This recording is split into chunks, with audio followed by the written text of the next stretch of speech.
Hello, everybody. Welcome to another episode 73 of the Canberra Football Show, our CPL 2023 season preview. Joining us today are two very special guests. Let's start with the newest guest on the show, Talal Safar.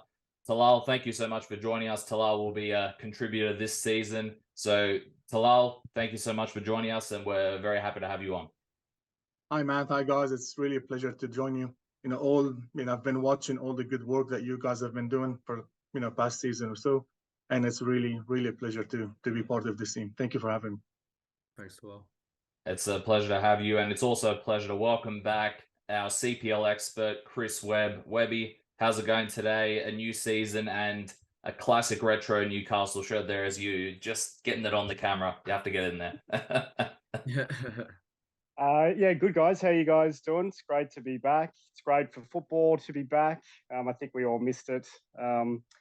And yeah, just looking forward to what everything's got in store. And look, Michael, I love the haircut too. I appreciate it. I hope it's not sarcasm, but I Never, appreciate never. it. Yeah, I appreciate it, mate. Thank you. It's getting a little bit long, so I've been thinking about giving it a bit of a trim. So, just leave it. Leave it. Let it rock and roll, as they say. Yeah. Hair tips from Webby. Michael, how's it going today? Yeah, good. It's a good time. It's that time where we're going to break down, obviously, the CPL season ahead. We've obviously done NPL and NPLW, so this is the last one on the previews checklist before the season kicks off, which isn't too far away, obviously. So keen to get into it. And let's get straight into it. Michael, you have our first team, and who do we have first up? First up, we have ANU, Matt. They're coached by Tom Crossley, coming into the managerial position there. In 2022, they finished third in the table, and their points and win-loss record was 13 wins, 2 draws, 6 defeats for 41 points. So, I mean, no surprises in terms of, ANU finishing the 2022 season inside the top 4. I think that's something that they do on a regular occurrence when it comes to CPL football.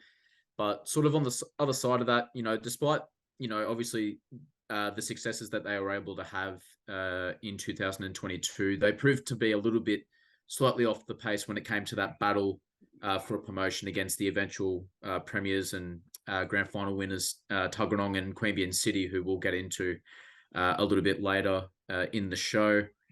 Matt, in your preview chat with Tom Crossley, it stuck out to me. He pointed out, ANU's struggles for consistency, particularly on the road last season, and how that sort of proved to be a determining factor in, not being able to catch up with the eventual champions, Tuggeranong United, as I just mentioned. And I can assure you that will obviously be a key focus as they try to sort of turn that narrative around in 2023, as along with most clubs, if not every club, obviously looking to get that promotion up into the NPL for the 2024 season.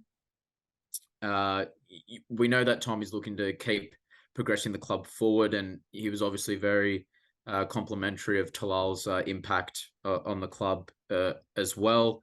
So some key ins for this squad. They've got Rowan Peterkin and Sam Smith that have come into the team, and some departures include Carl Hines, Joel Ingram, and Joe Morrow for this team. Talal, I'll start with you first. What are your thoughts and expectations for ANU for the 2023 campaign? Thanks, Michael. I think you said it right in terms in relation to last season. I think it was when ANU. And it's an interesting one because I'm trying to assess now while I'm in a neutral position while I coached them, and when they picked up the pace, it was just a bit too late. The last 9 games with the good run, and I think that probably will be top priority on Tom's mind. I think Sam Smith it will be a really good addition, and I'm not going to hide it. I tried last season to convince him to come out of the state league and come and play, and I wasn't successful in doing so. But I can say that Sam is not a CPL level, with all due respect to the CPL or MPL2 quality. I think he is an MPL1 quality. So he's going to be a massive addition. I think the most important one, and it's not related to the ins, it's related to keeping, the important players, is Hassan Al-Muassir. I genuinely believe, not because I coach him, not because I was the one who got him to the club, but I genuinely believe that Hassan is probably, if you want to pick the best 210s in the competition, definitely Hassan will be one of them. So keeping Hassan, while he has the quality just like other players within the ANU squad to play MPL, keeping him, that will be important. You mentioned something about the away result. That's also, that was a killer last season. Probably a few away results that could have gone, the other way or in a different way.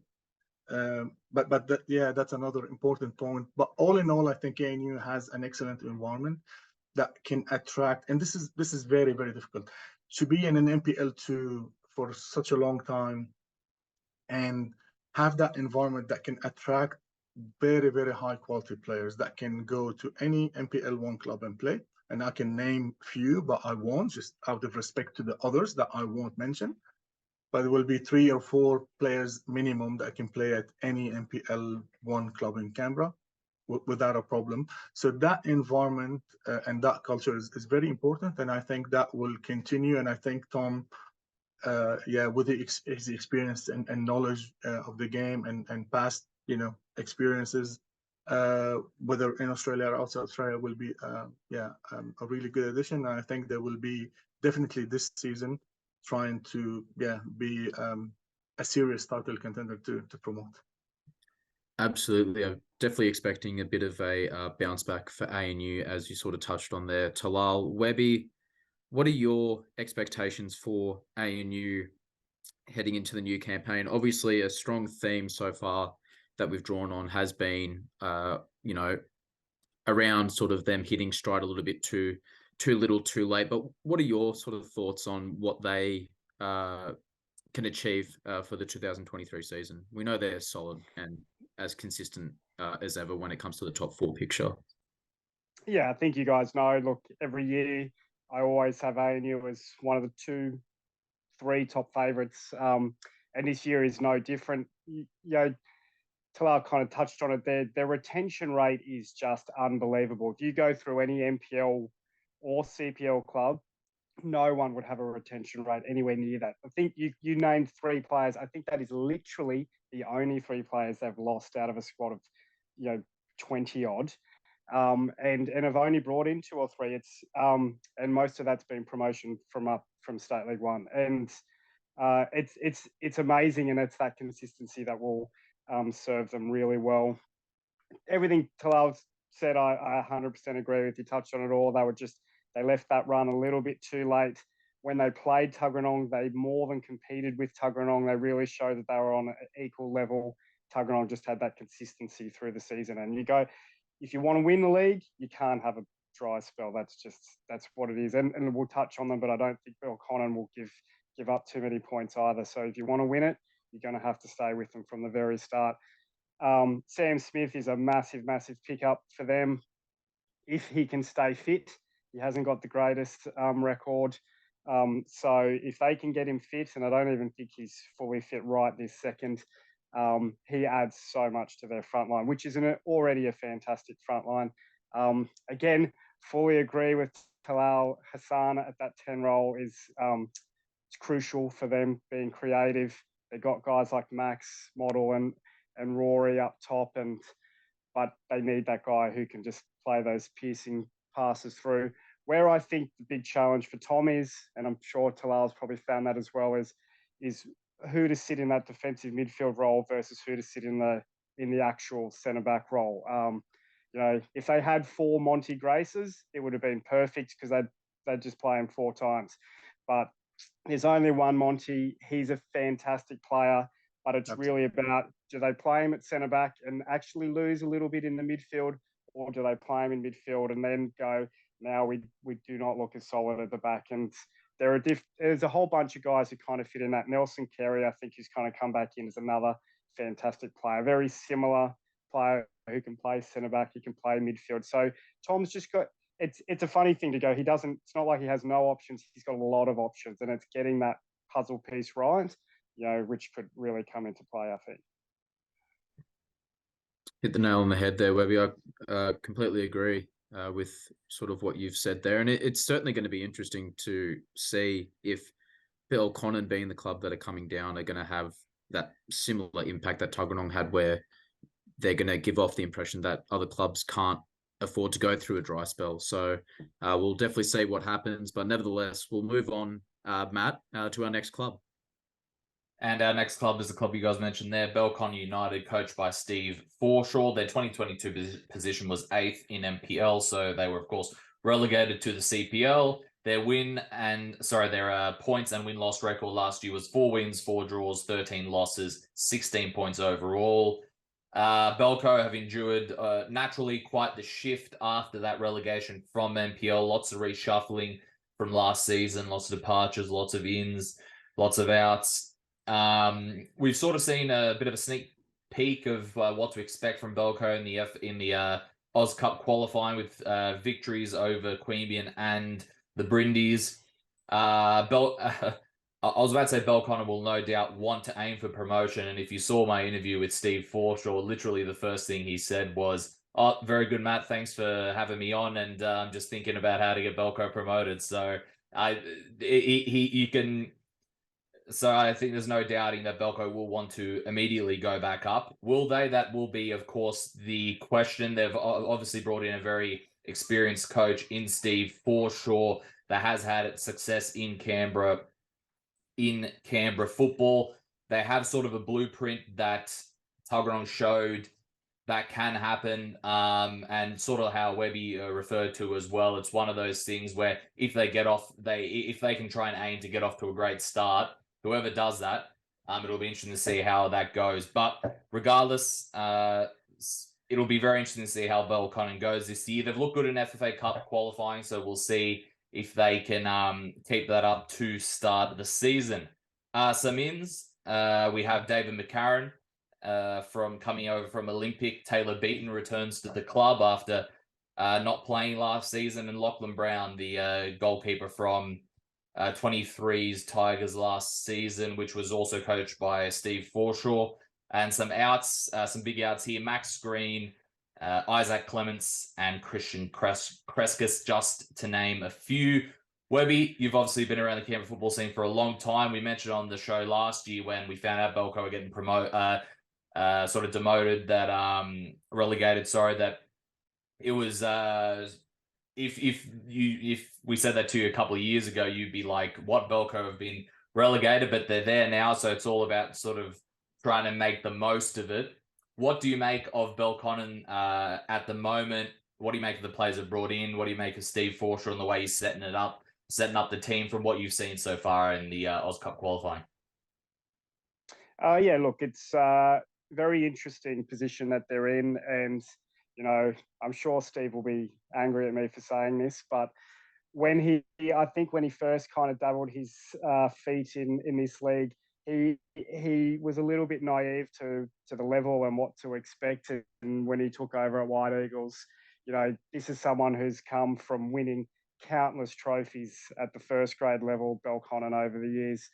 And I think he's learned a lot from that, and he really knows now exactly what this league is all about. I think he's done a fantastic job in, you talked about how many players they lost, and they were those kind of younger 19, 20, 21-year-olds who are some of the best 19 to 21-year-olds in Canberra.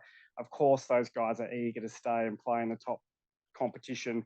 But the amount that he actually did keep together, very similar to Tuggeranong last year, that real core, especially the older group core, the guys, who have gone to war with him for decades.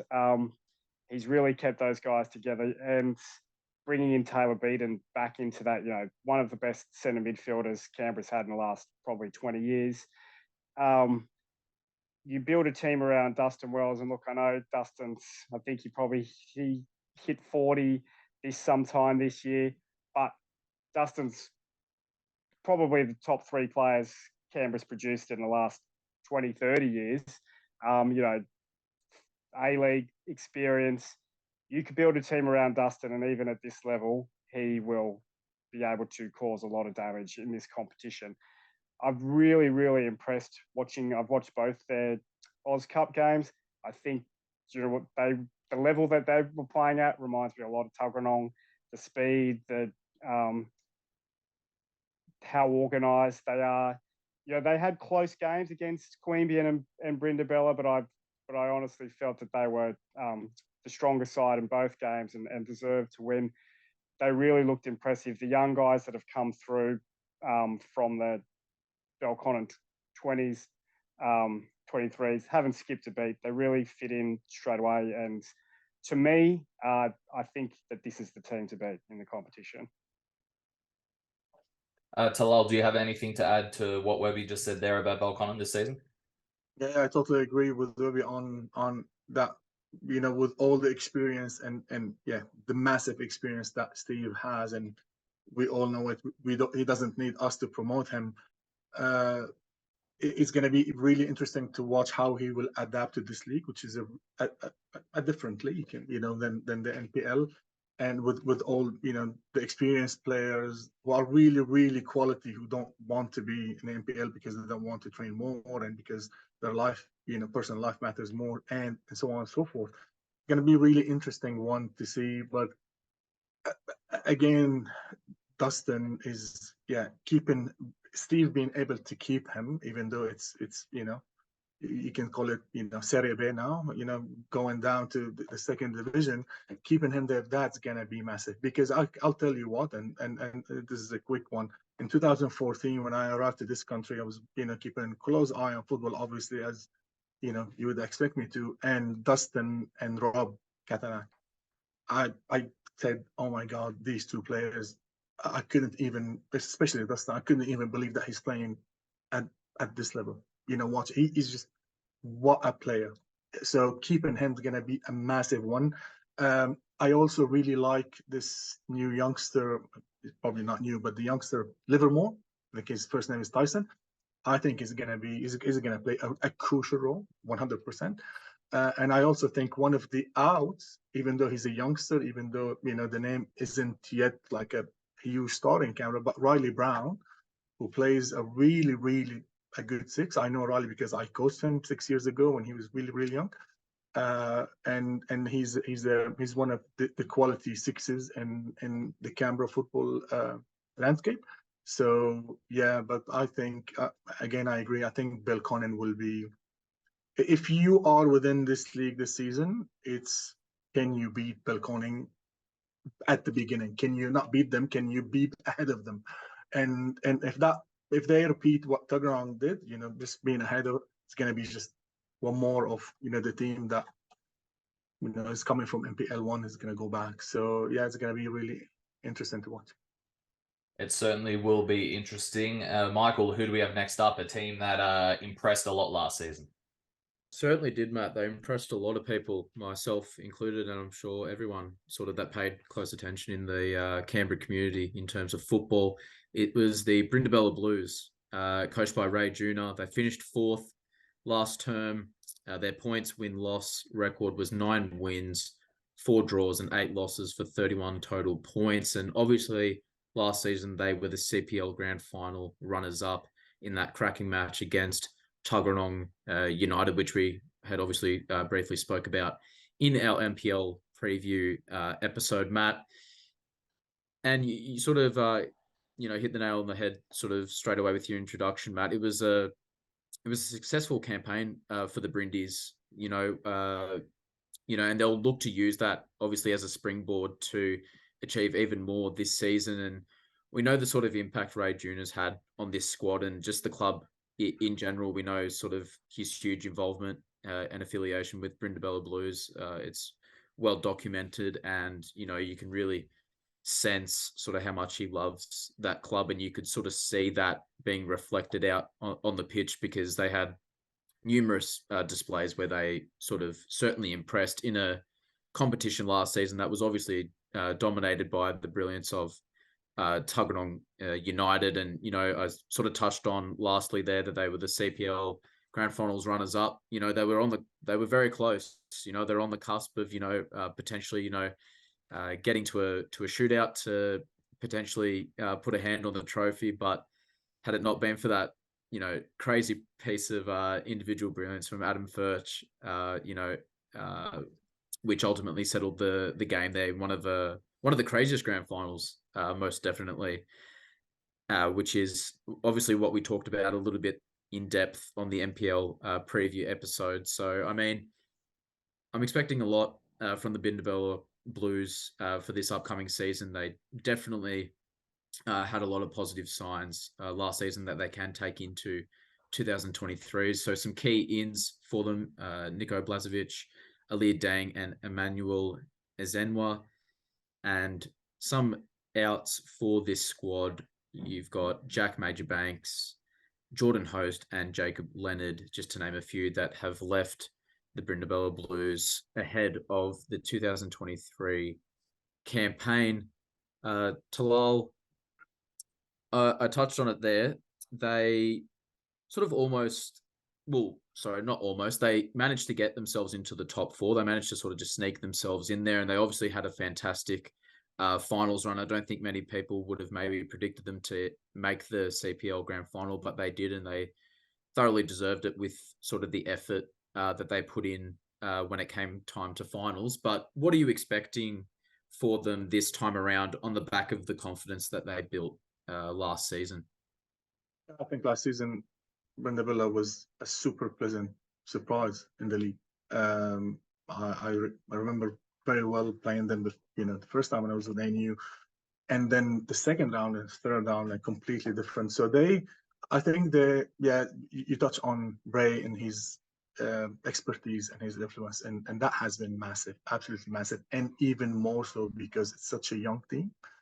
And yeah, we all know how, you know, well he can work with youngsters. So it was really a team full of youngsters, really well drilled to a certain style of play, and I think it was, you know, a certain style of play that suits them, and the way that they stuck to that style of play and just, you know, kept going with it and improving. And I watched when you guys had Bray on, and he was saying we're going to take it one step further. And I think if they continue to build on everything that we saw of them from last season, I think they will be again a team to watch, and they're going to give. I think Brindabella, they were in a position to be able to produce a good result against any of the teams last season. And I think that one step further, that means, you know, it will be really interesting to watch them. I think Curtis Schaefer being still there is going to be huge. And I know I keep mentioning certain players, but, you know, that's a major part of football, especially when you coach. And if in my information is correct that he's still there, it's an excellent added value element to keep him there. It will be really interesting to watch how Ray will build on the excellent work that they've done, him and Lino with those youngsters, and see if they can actually go one step further. It's certainly going to be interesting to see, Talal, and I think it's important that you mentioned there Curtis Schaefer, obviously a very important player for Ray Jr. At that club. So we'll see how they go. Webby, what are your thoughts ahead for Brindabella for the 2023 season? Obviously, when you take into account all the teams sort of vying for promotion, sort of top four status, I mean, it might be a little sort of difficult for them to replicate the successes of last season because they sort of surpassed expectation, but obviously you never know what can happen. So I'm keen to sort of get your thoughts on what the ceiling is for Brindabella in 2023. Yeah, it's quite an interesting one. I think you guys all know that I'm a big a member of the Jordan Host fan club. So, I think he's just such an enormous loss to them. He gave them so much in the midfield, both defensively, but mostly creatively. He could just pick up the ball and run and beat two players. And him and Curtis were just kind of definitely on an amazing wavelength. So it'll be interesting to see how they go. I think Major Banks was a big loss as well. He was a really good fullback for them, and another outlet. That's kind of how Ray had them playing and getting those fullbacks up the field and being very much a part of the creative part of the team. So, look, I'm sure I was on record a number of times not giving them too much of a chance last year. Even within 2-3 weeks before the season finished, I didn't give them much of a chance. And then during finals, I didn't give them any chance of making it to the final, and they just consistently proved me wrong. So I take anything I say about them with a grain of salt. But look, they are now, I think, very much in forefront of people's minds. As you said, they're grand finalists and minutes away from winning the grand final. So, they feel that hard done by that they're not the league champions there. So they are the hunted. I don't think that anyone's going to take them lightly. I think they're going to have a high set of expectations on them. And being a young team, it's always kind of good being written off by people like me, and you just go out there and prove them wrong. But now that you have a lot of expectations on it, it's a little bit different, that everybody's going to be expecting them to do things. So it will be very interesting to see how they go. But just Talal touched on, you've got one of the best coaches in Canberra, best coaches in Australia at the helm. So, and it's not like he's had these kids for 2 years. He's been coaching these guys with Milo and Lino for the better part of 10 years. So he really has developed a way for them to play. So, look, hopefully the newer guys can slot in, and I think Lazovic has played with them before, so he should slot in reasonably well, and off they go. Look, big expectations, and it'll be interesting to see if they, as you said, if they can step it up and continue on. For young teams, it's kind of what you feel. If they're just a year older, a year more experienced, you want them to push on, and really what pushing on is, well, that's pushing the likes of ANU and Belconnen for a promotion spot. And then, they very much, it's what they want, it's what the club wants, it's where they expect to be. So it would be a huge achievement, but I think that that's on their radar. Absolutely. So I think sort of the motto that I'm getting so far for CPL teams is, if you want to get motivated, just try and prove Webby wrong. That's got to be at the forefront of their minds. No, I'm just having a bit of a joke. But Maddie, who have we got next? Next up is a new addition to the league, Canberra Juventus, newly named Canberra Juventus after being called Queanbeyan Juventus last season, coached by Jono Zalonado. The 2022 position was third in State League 1, 2022 points and win-loss record was 8 wins, 4 draws, 3 losses, 28 points overall. They were promoted to the CPL due to Western not re-entering the competition of CPL this season. As you could sort of see from my interview with Jono at the end of last season / season preview, for them, it's a club with tons of history in Canberra football. I think they're celebrating their 70th year, something like that this season. And there's a lot of camaraderie around them. There's a great history there. They're very excited to be back. They do have a coach, though, that understands the CPL structure and the way to approach it in Jono. He coached Narrabundah in the CPL, then NPL2, when we first started this podcast in 2020. And they have a few players there who have sort of played NPL, they've played CPL, they've played 23s as well, NPL and CPL in the past. But obviously, CPL is a step up from State League. It will be a transition for them. So it'll be interesting to see how they make that step up to CPL. Will it take them a bit of time to adjust? These are all questions that we'll have to wait and see throughout the season. Samins, we got Van Newen, Andre Jugovac, Adam Brooks, some outs. Tom Cosentini, Danny Krajacic has retired, and Tom Hurst. Webby, what are your thoughts on Canberra Juventus? I know there were a decent amount of outs, but you saw them play last season once or twice from memory in State League 1. What do you make of them coming up to the CPL, and what do you sort of expect from them? Obviously, it's going to be a bit of a transition to begin with. Yeah, look, exactly that. I think I talked about when I watched them play last year, I was very, very impressed. And they were great units. Some big losses to that team. Tom Constantini, Tom Hurst, huge losses in that midfield. Danny Krajacic is another, he's a proven goal scorer, especially at this level. At ANU, he's probably a former Golden Boot winner at NPL2 level. So another very, very big loss there. I think Mossy, who is another ex kind of Actas player, they've also lost. So they've recruited reasonably well. Adam Brooks and Van Nguyen are very solid in the midfield, and so I think that they will very much help them solidify in there. I heard that they had Michael Teresi for a little bit in pre-season, and we're very much hoping to partner him with Nathan Duck, and Michael, one of the best players in Canberra. He's a former AIS graduate, and Joey's Australian under-17 player. So it's very unfortunate that for whatever reason they weren't able to keep hold of him. So look, I think it's going to be a difficult transition up for them, but they definitely have the quality on the pitch.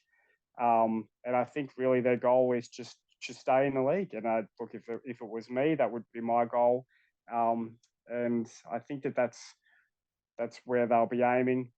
They had a tough hit out in the Australian Cup, and they went down 7-0 to West Canberra. But I think that from some of their other results, they've had some pretty decent results, not only against CPL teams, but also a couple of NPL teams. So I think that should give them a fair bit of, faith that they do definitely have something to play with. And look, they've got quality. Ducky can score goals if they can get the right kind of service to him. I really liked the young winger Andre, who you mentioned before. He was actually he kind of showed a fair bit of promise in that Oz Cup game, and I think he'll be able to do a little bit of damage for them as well. So really, if they can just stay solid at the back, and they've got a few weapons up front that I think that they will be able to. Well, whether it's just cause surprises, because I don't think anyone's going to take a club with such magnitudes too lightly, but that it'll be interesting to see how they go. I think they'll have a good Italian derby with Yoogali. I'm looking forward to that one. So I'm interested to see hear how you guys think, what Talal thinks about how they'll go coming up from State League. It's a bit of a jump, and with all the travel and everything. So look, best of luck to them. You sort of did the transition there for me, Webby. Talal, what do you think of Canberra Juventus and their new challenge this season in CPL? Well, the first thing I think is that they have a name very, very dear to my heart, as you know, Matt. Canberra Juventus. So Juventus, I've been a Juve fan since 1982. Very, very long time, as you can note. And I agree with Webby. I think it will be a pretty challenging, and I'm trying to be diplomatic, a challenging step up from State League to the NPL2 or the CPL. I think what will help them is to have a coach who has been within the same league and the same competition. That is certainly something important. I think what would help them, two things. One, expectation is really, really low because it's a new club, coming into the competition. So as a coach, no one will ask you, this is the first time you come to the competition, finish top four or win. So that would ease the pressure on the coaching staff, on the players. one important thing is, if it was me, it's a big one. Will they be able to headhunt the hidden gems in Canberra, the youngsters, and say, hey, Mr. Youngster XYZ, come and we'll give you first grade MPL2, very competitive football. You want to step up? This is the opportunity to step up. If they can do that, and then coupled with that, develop and improve those players, then they'll have a good run. But it's going to be really interesting to see how they go. Again, Forza Juve. That's good. They've got a fan there in Talal. Best of luck to the new addition in Canberra Juventus this season. Michael, who do we have next up? A club close to your heart, should I say? Yeah, certainly. But it's revolutionary to find out we've got two Juve fans. Yeah, you're outnumbered now, Michael. I know. Just to let you know. I know. It's crazy stuff. But nevertheless, we'll move on. We've got Canberra White Eagles. So they're coached by a newcomer in the managerial role there at Canberra White Eagles, Angelo Zaris. They finished 5th in 2022, and their win-loss record in points was 8 victories, 4 draws, and 9 defeats for 28 points. So I think for White Eagles, they'll be looking to put a rather inconsistent 2022 campaign behind them. A big inclusion, to their coaching ranks, as I mentioned at the very top. Angelo, he obviously had a lot of success with the Monaros 23s last term, and obviously led them to great successes. So he's obviously in that mindset of wanting to make that jump in the managerial ranks. And I think that this could be, a very good move for White Eagles, as, they're sort of looking for a bit of, they're looking to sort of settle in that sort of coaching area. And, you bring someone like Angelo in with, his experience and knowledge of the game. I think it's going to hold them in good stead as they sort of prepare and get ready for the 2023 season. So obviously, I think a big goal and focus for them will be to get them back in that top 4 status, having missed out last season due to those sort of inconsistencies that I briefly mentioned at the top of this breakdown. And, I think as I sort of will get into some of the ins and outs, I'll sort of bring one player up now, but I think the departure of Kagler is going to be huge for White Eagles, who was obviously in amazing form last season, one of the best finishers in the game. So I think that's obviously going to create a bit of a void for White Eagles to fill. So we'll sort of see how they go with sort of peppering over that and sort of continuing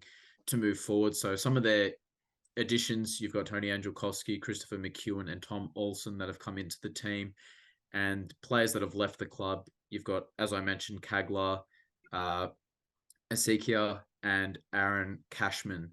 So some quite notable outs there for White Eagles as well.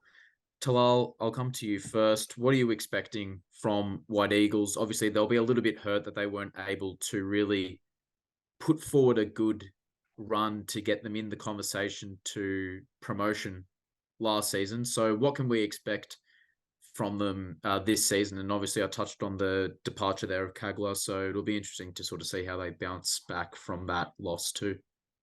Yeah, Canberra White Eagles is the club that I was close to, being the 23 coach. So yeah, I know them maybe a bit better than other clubs, and I think based on their standards, finishing outside the top 4 is not what they want. Is not what they look for. I think what we expect them, what we all expect them to do is to, as you said, bounce back. I think it's going to be very, very important to see if they can, obviously the league is starting soon, but will they be able to enforce that attacking line? Because I think that's going to be crucial. I also think Ohio not being with them is a big miss. again, these are players that played against me, so I can really assess properly when I talk about them. So yeah, it's going to be interesting to see. White Eagles always play good football, always, and yeah, we want to see if they can with the recruitment. I don't think that the recruitment usually, they would have maybe a bit more kind of players on the recruitment side. Let's see how can they develop the existing team, and I think that will be the challenge for Angelos. Angelos is a very good coach and is a top person as well. I think he's a great addition, but the challenge would be, this is the group that we have. How can we develop what we have? This is, I personally think, the challenge is going to be for them this season, and watching them closely as they're always, one of the top teams in that competition. For sure. Webby, gaining your sort of perspective on what White Eagles can achieve for this sort of upcoming 2023 season. Obviously, like I touched on before, there's a real intent for wanting to get themselves back in the top four, but they've obviously lost some key players. So where do you think they sort of stand? Yeah, look, I think they're going to have it's going to be difficult for them. Angelo's a fantastic coach, fantastic guy that they've brought in. But it's just the sheer amount of losses that they've endured. I think it's up around 10, 11, and some really, really big names. You touched on Ohio and Chennai up top. Charlie Williams, I think, was one of the best centre-backs, if not the best centre-back in the league last year. And I think he even made the NPL 2 or CPL Team of the Year. Massive, massive loss there. I think they've lost all, Arden Law, and so it's been a funny little mix, because we played them only a few weeks ago in the Australia Cup. Western and White Eagles had a little bit of a merry-go-round. It's like we did a big trade. Aaron Cashman and Arden Law and Matt Gretchell and I think Mitch Steenbergen have all come to Western, and Chris McEwen and Rashan and Johnny and Sasha Vucic have all gone to White Eagles. So four have gone one way, 4 have gone the other way. Look, it's just the sheer turnover. Essentially, Angelo he's almost started with a brand new team, and it just means things are going to be hard to get going from the very start. So, I think that they should be right, but like we said, in terms of promotion, you don't have much time you got to hit the ground running. And so I think that if they kind of have a slow to start those first few weeks, it's going to be quite difficult for them. But look, the talent is there. It's just whether they can all kind of start clicking together, because it's such a brand new team. I saw them play a few times this year. I saw them against Albion Park White Eagles, and they did really well that game. And that's a very, very strong team from the Illawarra Premier League. So, look, I think that they internally, secretly, they'll have some pretty high hopes for this season. But I don't think it's going to be an easy run. But they will be there and thereabouts. But I think that they need to get clicking early to make sure they're in the running for that top 4 spot. Completely agree there, Webby. Matt, the club that you'll talk to next, had a good season last year, didn't they? Yeah, look, they certainly did. It was Queanbeyan City, coached by Goran Josifovski. 2022 position was 2nd place. Their points to win-loss record was 14 wins, 3 draws, 5 losses, 42 points overall. Queanbeyan did have a good season last year, especially a good start to the season. It even defeated Tuggies in that first sort of round of matches from memory. But once Tuggies went past them in the table, like we sort of mentioned before, they just weren't able to be caught.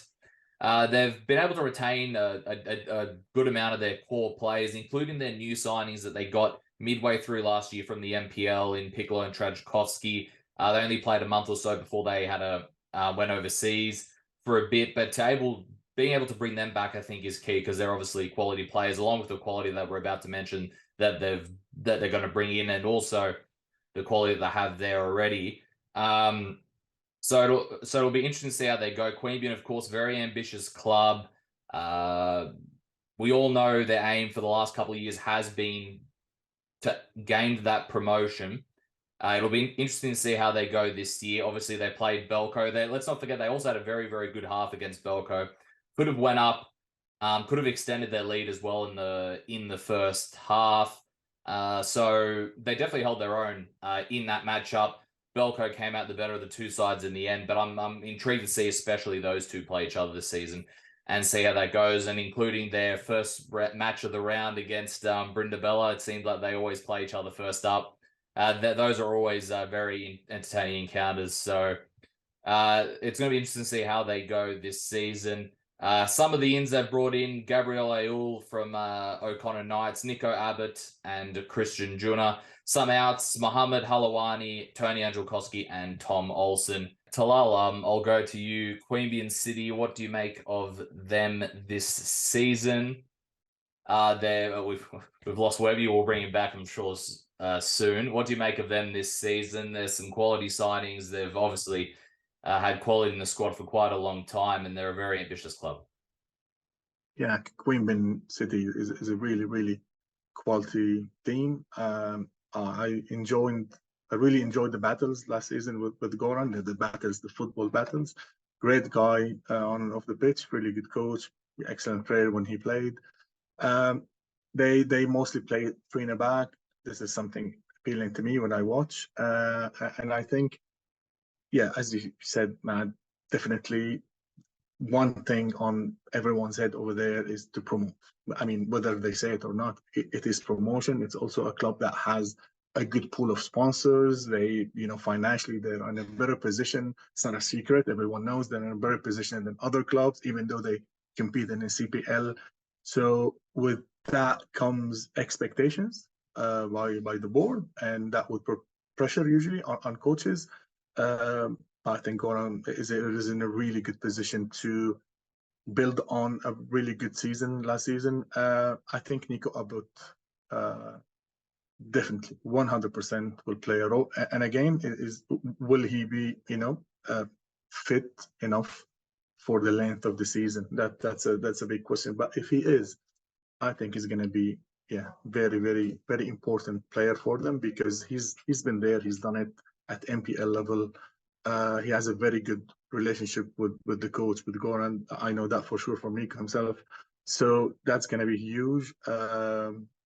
So yeah, I think if they can, they're probably vice versa with the ANU last season. They started really well, and it's not the end that they wanted. Well, ANU's the other way around. So if they can improve that, they will have a really good chance. I think definitely they will be a competitor against Belconnen, if we see Belconnen as the benchmark for this upcoming season. I think one important thing that probably Queanbeyan City need to keep in mind, because that's I mean, again, it's the emotion, it's the passion. I think if they can control the emotions towards the positive rather than negative, because we've seen it, when it goes this side or that side. So if they can keep that balance and use and channel that energy and passion towards the positive, on and off the pitch, and when I say on and off the pitch, because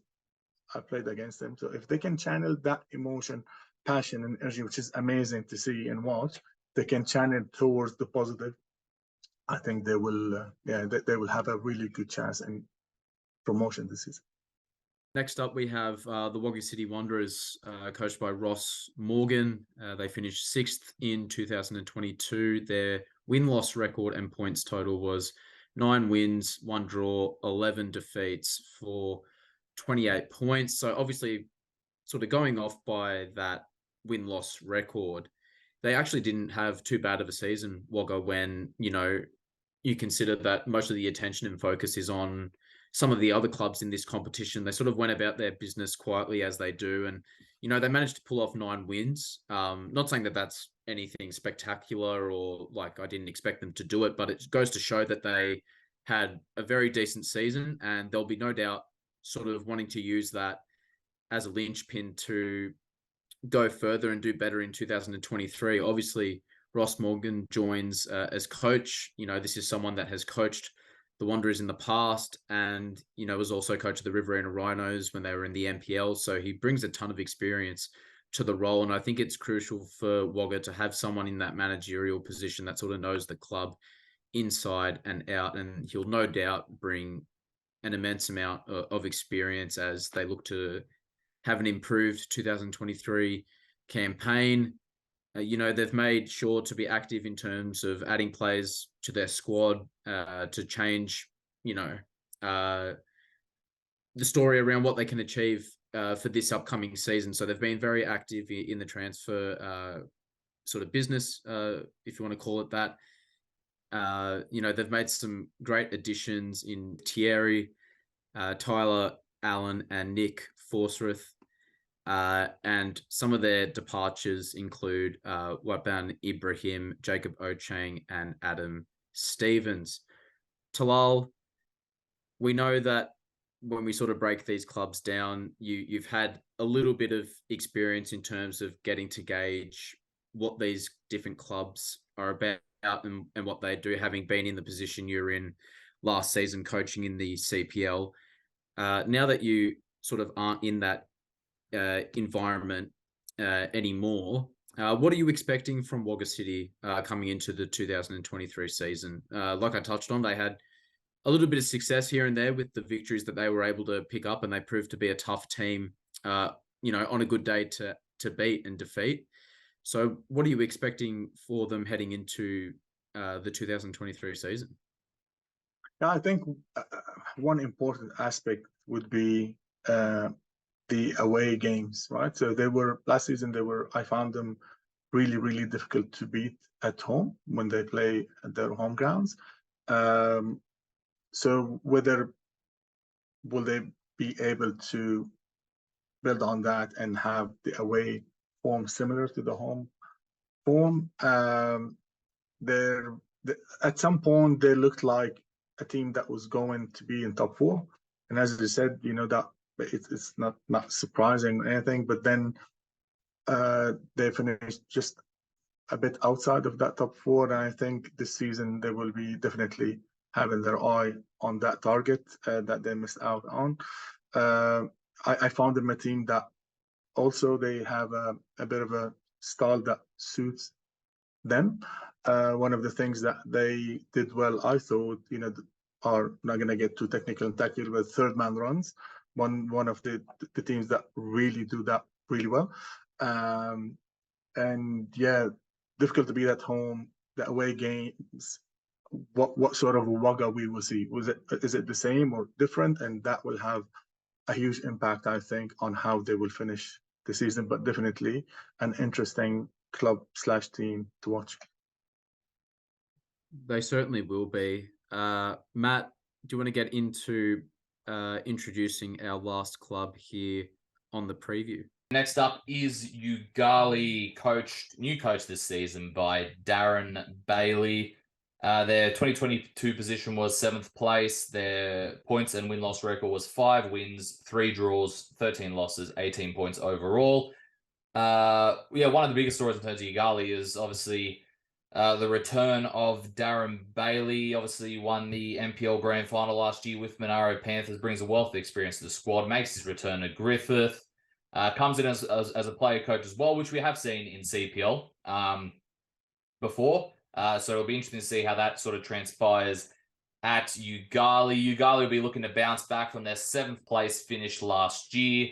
Despite their placing last year, we did see sort of games and moments from Yoogali where they can be really dangerous, especially at home. Their home ground could be a fortress.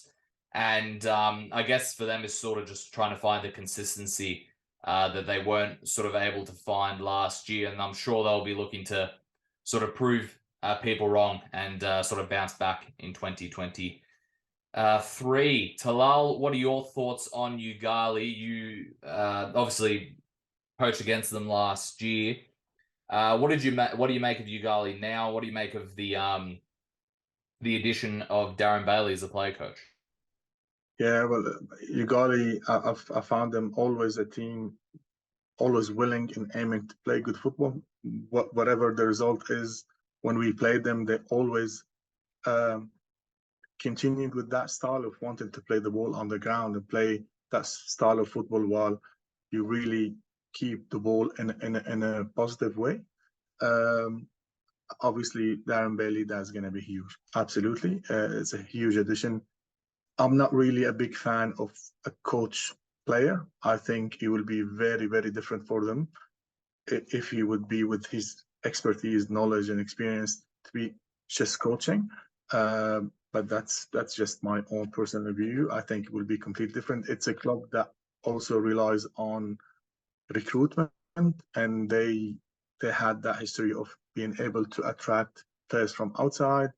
I'm just a bit concerned that we've seen them on social media trying to put it out there, trying to recruit, and then we haven't seen, announcement, whether that because it didn't eventuate or because they just keeping that just a bit of confidential on a confidential basis. It remains to be seen, but definitely, the Griffith troop makes it very difficult to play against them, and at home they are, as you said, completely different in a positive way. But I think they will be really looking to improve that form where they finished last season, because they're not, I don't know if it's right to say that they're not used to that. And again, being coached by someone with that experience will definitely be key for them next season. Webby has rejoined us from technical difficulties, and apparently I had you muted. I don't know how that was the case, but it's like one of those days of technology, Webby. What are your thoughts on Yoogali? Obviously, Darren Bailey in as a player coach, and I'm sure they're going to be trying to sort of push themselves back to sort of where they were when they first joined the competition in 2020. Yeah, look, Darren's a massive in for them. As Talal just kind of said, both on the field but off the field.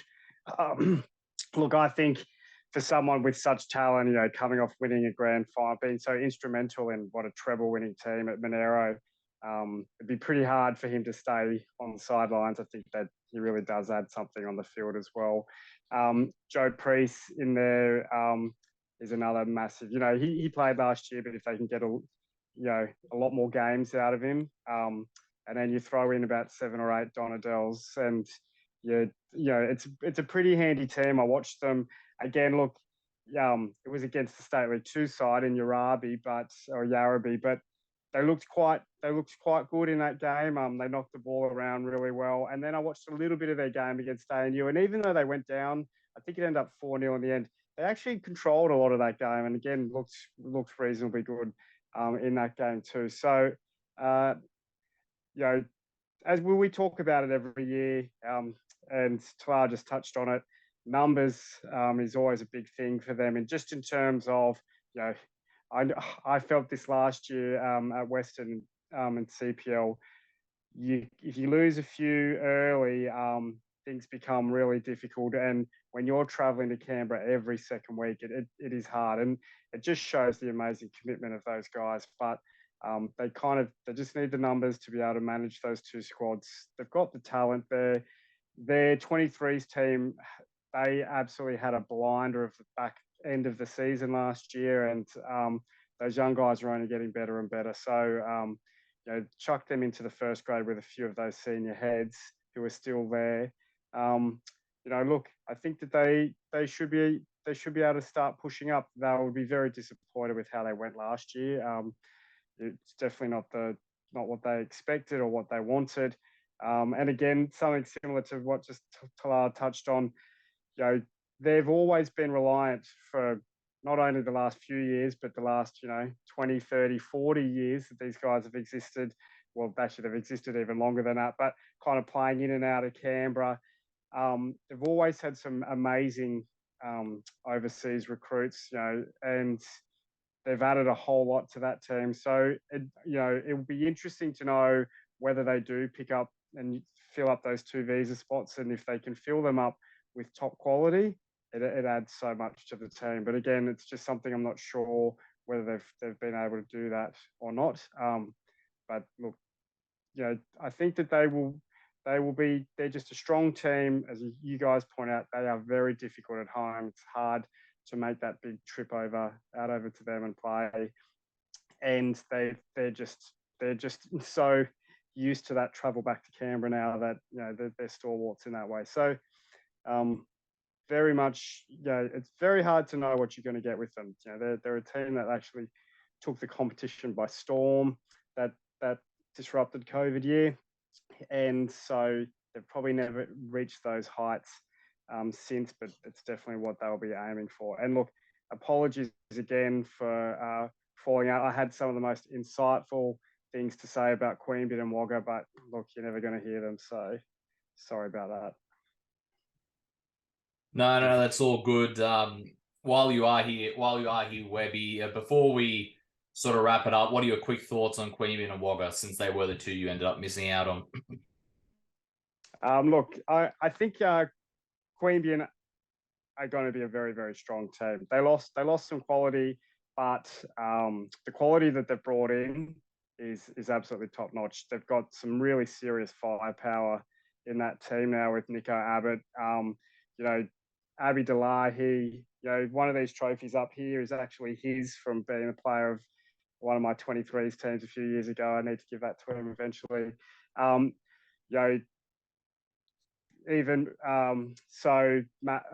Manser, like there's some real strength in that team. As you kind of point out, Piccolo, I think, is a huge in for them. And if they can get a lot of minutes out of him, he's a top quality player. So, they will definitely be there and thereabouts at the top. I put them kind of in that front pack to really be challenging for the title. And as last year, as you kind of pointed out 25 minutes ago, they took that first round by storm. I don't think they lost a game for quite some time. And, they had a really big dip in form and then kind of came back towards the end, kind of similar to ANU. And Tuggeranong took advantage of those two clubs having a dip. And like we said, I think both of them have learnt that to keep pace the likes of a Tuggeranong or Belconnen, you have to stay consistent. So look, that's where I see those guys going. Wagga, just quickly, they were very similar to Brindabella. They started off very slow. They had some reasonable results, some poor results, and then they just clicked and they just pushed on. And not for one, just crazy blip when they played us, Western, out at Hawker, and we beat them 5-0 there. That cost them the top 4, and that was Brindy getting into the top 4, and then Brindy going on that huge run. That could have been Wagga going on that huge run into the grand final. So they look like they've recruited quite well, Wagga. So I actually have some pretty high expectations from them, and they pushed Monero pretty hard just the other day. So look, fair bit of expectation on Wagga from my regard. Indeed. It'll be interesting to see how those two go. Quickly, I'll just touch on what will be the round 1 fixtures. Belconnen United against Wagga City Wanderers, Saturday, April 1, 3 p.m. at Hawker Football Centre. Brindabella Blues against the Queanbeyan City, Saturday, April 1, 3 p.m. at Ipon Park in Corwell. Saturday, also April 1, 3 p.m. at Woden Park enclosed. Canberra White Eagles against debutants or returnees, Canberra Juventus, and Saturday, April 1, 3:15 at Gungahlin enclosed. ANU FC versus Yoogali Soccer Club. So a lot of interesting fixtures to look forward to there in round 1. We'll be there. We'll be back, of course, to wrap it all up next weekend, or this weekend, I guess it would be at this point. Guys, thank you so much for joining me. We'll start with you, Talal. Any last words? And thanks for coming on. Thank you, Matt. Yeah, I think it's going to be a really interesting season with Belconnen now joining the group. It's going to be quite competitive. CPL, I think, is one of those leagues where anything can happen. Any team can beat, any other team. And I think the three, and I know it's early days, but I'd like just to say my own personal opinion. I think Belconnen, Queanbeyan City, and ANU will be fighting for this title. But again, anything can happen. It certainly can. Anything can happen there. Talal, once again, thank you, and we're looking forward to having your insights throughout the season. Webby, thanks so much for joining us today, as always. Any last words? No, look, this is one of the very few years over the last probably 16 years that I'm not directly involved in this competition, with Western dropping out, and I'm looking forward to something a bit different in State League One this year. But I'll be keenly looking on this competition, as I always am. So look, I'm looking forward to seeing how everyone goes. I very much, I think you probably got from the syntax, I very much echo Talal, and I think that those three teams there are my three favourites for this competition. But that's not to say anyone else won't finish within the top three, but I definitely think those three will be in the top four. And that race for that other fourth spot, look, I think it's extremely open to anybody. And then, as Brindabella showed, you get your foot in the door and you can make things happen from there. Yeah, you might have just jinxed Brindabella there, Webby, but again, thanks so much for joining us. Looking forward to having you on throughout the season, and best of luck, of course, to both of you. With your sides, of course, Talal, a part of the coaching staff of Belconnen MPLW, and Webby, coach of State League Western, one of the State League Western sides. Michael, another great episode, and any last words before we sign off for 73? No, I'm just itching for the season to actually start. So we've done all the talking now, and we've broken down all the clubs as best as we can. So now it's just about getting round one done and dusted, so we can sort of come back here and break it all down together.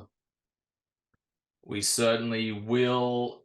Just to recap everything, go on the Facebook page if you want to see it. There's interviews with the majority of the coaches up there, CPL, MPL, MPLW. We've wrapped up all the leagues, as Michael said, now MPL, MPLW, and CPL now. Various amounts of guests came on for those as well to break it down. So various amounts of opinions there. Go enjoy it and get out and enjoy the football this weekend for round one of the senior leagues. And thank you very much, everybody. That was episode 73 of the Canberra Football Show.